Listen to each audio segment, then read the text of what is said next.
Hi everyone and welcome to today's video. Today's video is going to be, it's something that I don't think gets talked about a lot when it comes to transitioning, and it's something that I just want to draw more attention to. It's nothing too serious, but it's more that I want to try and celebrate the little things that people struggle with, and stuff that I especially struggled with the early transitioning. When you're still finding your feet and, just trying to, get by with everyday life and whatnot. And yeah, I just want to talk a little bit about them and maybe celebrate getting over it, I suppose. And hopefully some of you lot will have, also had similar experiences. And, if none of these things are on your list of things that are bothering you, then that's great, brilliant, really well done for that.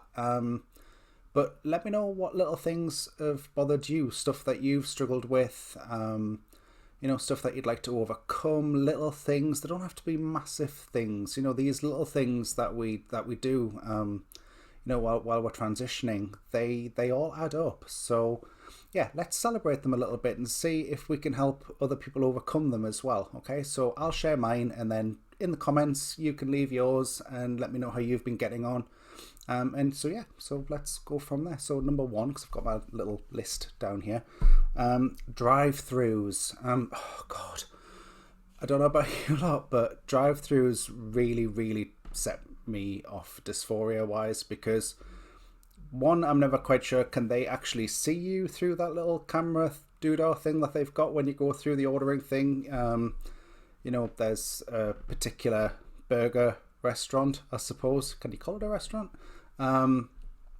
And you go to the drive-through, and when you're trans, obviously, unless you're blessed with having an immediately recognizable feminine voice, it can be really triggering, because all of a sudden you're having to order your food, and then you pull up to that window and there's like the very much they're looking at you, you're looking at them.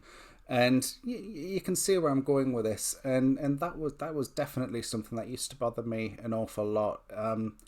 What got me over that was thinking they just want to give me my food. That's all they're interested in. They just want to give you the food so you can get out of there, And they want to finish their shift, and that's it really. So, that's the first one. The second one, oh God. Getting used to clothes sizes. I would imagine this would work no matter which way you're going on the gender spectrum, MtF or F to M or non-binary or whatever, but I really struggled figuring out women's clothes sizes. The one in particular that really used to bug me was blouses or shirts, anything with buttons on that go over your bust. And they don't teach you that. you kind of, when you're male identifying, I suppose, when you're younger and you're going to buy a shirt or a top or whatever, and it's like you're a small, medium or large, or extra large or extra large, and blah blah blah. And then when you're shopping, from the female perspective, you've got boobs to worry about, and all of a sudden it's like, yeah, you might have thought that dress that you bought was a size 14. That doesn't necessarily mean you're going to be a size 14 when you're coming to buy a shirt or a blouse, So yeah, that was one of my funny little things that I suppose I had to overcome quite early on. The next one, seeing neighbours. Yeah, I think everybody panics about seeing their neighbours when they've not. Sorry, my hair's all sorts of weird today. I think a lot of people struggle with the worry, the little fear in their voice, saying, there's going to be pitchforks waiting for you outside if you're trans. And, the amount of times I would sit at the door, or stand at the door, should I say, and I would be terrified of putting my hand on that handle and just stepping outside and thinking, is there going to be a big group of people stood outside my doorstep? And I'd go from the door to the window, look out the window, back to the door, and I'd keep repeating that circle. And, it would take me half an hour, 40 minutes, and it was embarrassing. It was embarrassing because, especially if I was going to meet somebody, having to text them to say, look, I'm sorry I'm running late, and I'd come up with some crazy excuse, and I wouldn't admit that it was because I was petrified and I was stood at the door. And that's unfortunately one of the things about being trans, I suppose, especially when you're earlier on, that you are going to be scared. It's hardwired into your DNA that you're supposed to act a certain way, and well, I say it's hardwired into your DNA. That's probably not the right way of putting it. It's more, that's how you're taught. You're taught to be a certain way, and when you're being your true self, it can be scary, the reactions of others. It's not scary to you because it's natural to you, because that's what you want to do. That's who you are. But you worry that other people are going to have these thoughts about you, these negative thoughts. And, it's made worse by the media. It's made worse by social media. There's all sorts of ways that it's made a million times worse, and these things manifest themselves as fear, and you are afraid to leave the house, and you're especially afraid of neighbours. When it came to me, I literally just, after about 3 or 4 months of having to live that way, I in the end saw my neighbour outside who was directly to my left, and I bounced over, pretty much looking like how I look now, and said, look, this is me. I didn't literally say this is me because that's corny as hell, but I said, look, I just want to let you know what's going on. I am transitioning gender. It's getting to the point where I've been avoiding going out of my house because I'm worried about what people think, and I don't want to live like that. I just want to be happy. My name's Rachel now. Can you please respect that? And she looked at me and she went, good for you. Honestly, that's brilliant. You didn't need to come bouncing over and telling me. I'd seen a couple of weeks ago. It was fine.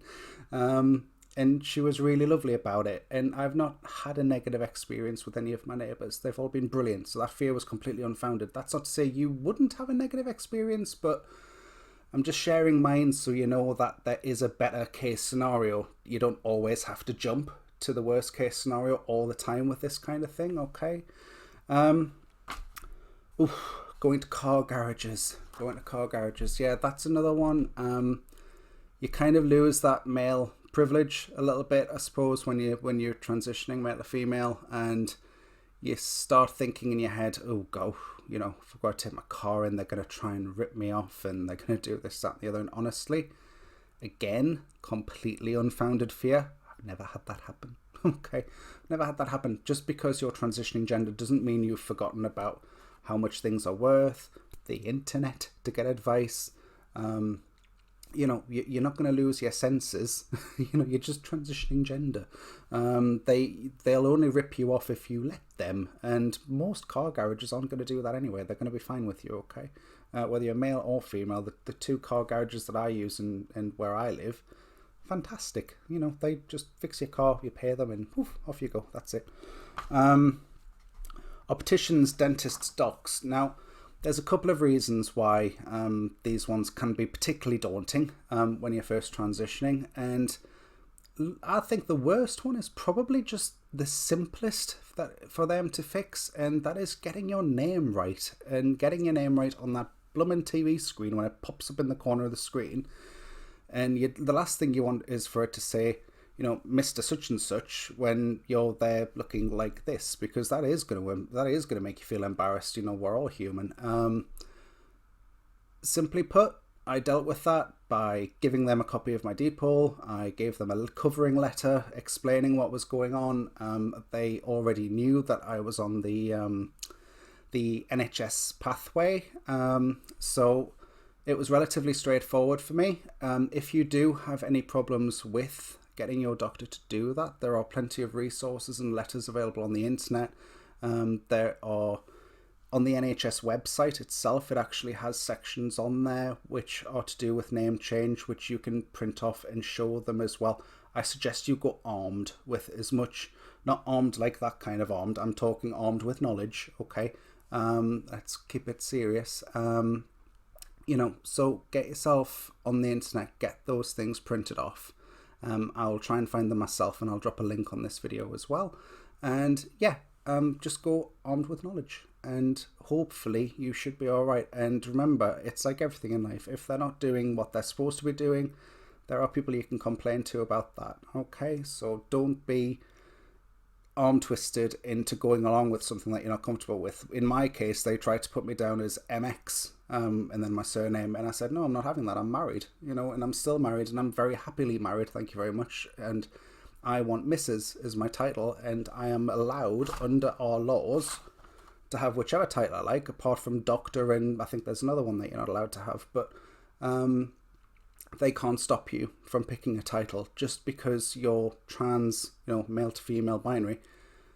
They can't force you to have a gender fluid pronoun. That's ridiculous. You can pick whichever one you want, and by that I mean it's ridiculous that they would force a pronoun upon you. You can pick whichever one you want title wise, so go for it.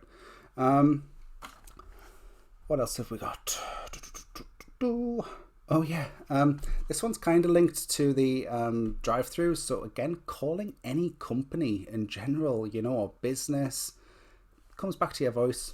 My voice has always gave me a lot of anxiety. I'm having voice coaching now, so I'm trying to make it a little bit more on the femme side when I'm talking, just for my own practice more than anything. And it's getting there, but it does make calling companies and businesses rather daunting. So, that is something that you will have to persevere with, I think. And just remember, you have a voice, and you've got every right to have that voice heard. And if you give them your name and pronoun and everything at the start, then they can respect that, okay? Just gently remind them if they slip up. It doesn't have to be a hardship. It can be as simple as, do you mind using this name and pronoun? I've given my name, just madam will do for me, thank you, and go with that. Okay, that's it. And if they insist on using the wrong one, without being all Karenish about it, because you've got every right to do this, speak to your supervisor or your manager, or their manager, should I say, and, force the point. It shouldn't come to that. It's never come to that with me in all the years I've been transitioning, but if you do have that, you have avenues that you can go down, okay? Right, next one. Hair costs. Gosh, yeah, hair costs. I know probably some guys probably took more pride in the hair than I did at one point, but like a haircut for me was about £10. I don't know what that is in dollars, probably about 9, I guess, 8, and I'm certainly not going to guess the Canadian, sorry Canadians, but yeah, when you transition and you go to that salon for the first time, don't do what I did. These like, would you like this done? And would you like this treatment put on your hair? And would you like these special scissors put through? And would you like some gold ran through it? Yeah, you're talking like nearly 150, 200 quid. So be careful with that one. I had to call my wife when I came out. And I was like, I don't know what I've done. It's like, my hair's lovely, but they've charged me a fortune. What's going on? And she went, well, did you get this add-on, and did you get this and that and the other? I was like, she's like, yeah, that's what they do. And I'm like, right, okay. And, I didn't realise that all this stuff cost. I thought they were just being really nice, genuinely. Naivety on my behalf, but I only did it that one time. I've got someone else that comes to the house and does my hair, and she's lovely now. And yeah, that's the thing that you don't realise, is how much of a difference there is between guy haircuts and female haircuts. Two totally different worlds, okay?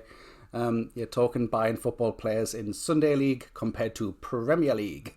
That's the difference. And we're talking Champions League in some cases as well. Let's have a look.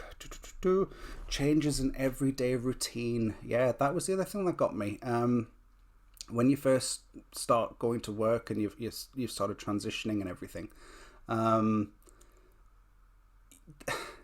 you kind of enjoy when you I suppose you enjoy to an extent, maybe enjoy is not the right word, putting your makeup on, getting dressed and that kind of thing, and then when all of a sudden you're being told, well, not being told, but I'll get this out properly in a minute, won't I? Trying to put this in an easier way for you to understand. When you're going to work and you're wanting to present female, and in the morning times, you've got to wake up and you've got to think, right, I've got to get my hair looking really nice. I've got to do my makeup. I've got to make sure, I've got the right jewellery on to go with said makeup and this, that and the other. And you've got a multitude of different things all of a sudden that you've got to think about, compared to just literally falling out of bed, chucking your work trousers on, work top, out, gone, done. And I know there are guys out there that will do a lot more with that, with their appearance, and I get that, and that's totally fine. But I was not one of those guys. I was one of those guys that just fell out of bed, chucked my stuff on, and got the hell out of there with 20 minutes to spare. And then all of a sudden, when you start transitioning, if you want to do a bit more with your appearance, you're in this world all of a sudden where you've got to wake up, an hour and a half earlier. You've got to get your hair done. You've got to get your makeup on. Sometimes you've got to wash your hair first. And it's a flipping nightmare because... yeah, it's great that you're getting to do it, but sometimes you do kind of feel like it's forced upon you because you know that the dysphoria is going to be really crappy if you don't do it, and you don't want to go to work, leaving any doubt that you're feminine or female. And, all I'm saying is there's a difference between doing it for fun and doing it when you feel like you absolutely have to. And that's what I think I'm getting at, and that's what I struggled to get my head around with at first. It took me a while to get there, but I got there in the end because... what's that phrase they're like throwing around now? You end up with a new norm, and that's what you end. That's how it goes, So it's one of those time fixes it kind of jobs, Changes. Yes. Changes in dynamic social groups. It does feel different. Took me a little while to get used to being in social groups as a female, as opposed to how I used to be. And I think that wasn't down on the people that I was hanging around with. I was down on me and whatnot. And it's different, when I used to play football a lot and I was with the guys, it was very much like a jokey, piss-takey kind of, kind of, we weren't pirates. It was like a laddish type culture, and you see someone hurt themselves playing football and it's like, ha, get up, idiot. And then all of a sudden when you're with groups of girls or groups of women or whatever, and it's like, oh my god, should we call an ambulance?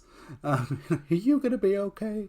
And it's a very different, and I know I'm using a stereotypical thing there, and I apologize for that, but I'm just trying to highlight that there is a difference, and you will notice a difference. It's a very nuanced difference between the two when you do start socializing, and especially on social media as well, which leads us on to the next point as well, social media handling. You will find out very early doors that, especially when you go male to female, I would imagine especially, that guys don't need much of an invitation to want to get into your direct messages on social media, as that is a gateway, in their opinion, into getting into other things. And that's something that you need to be aware of, I guess, something that you need to be careful with, because they will try it on. And believe me, they will really try it on. There are a lot of people that will help you out if you bring that to their attention. You shouldn't have to do that, but there are, and it's great that people will stick up for you on social media, and I've had it plenty of times myself. But yeah, just be careful with things like your social media. That was something that really took me aback at first, because it was like, whoa, who the heck do these people think they are? And you might like it, you might like that kind of thing, you might like having the attention, but for me, I was happily married, and what was bugging me about it all was I had it on my profile to say happily married, with my wife and LGBT and blah, blah, blah. And they still tried. So all I'm saying is just be prepared to get your head around that one. Okay. But yeah, that's it. So all those things, little things that bugged me when I first started transitioning, I'm a lot better at dealing with those things now, but I'd love to hear what your things are. So please, drop in the comments, let me know, contact me on Twitter. I've got my Twitter handle in there. Feel free to follow on there. I love having a chat with people about it. If you like the video, please like, comment, subscribe. It really does help the channel. And thank you very much. Okay, so all the best. Thank you. Bye.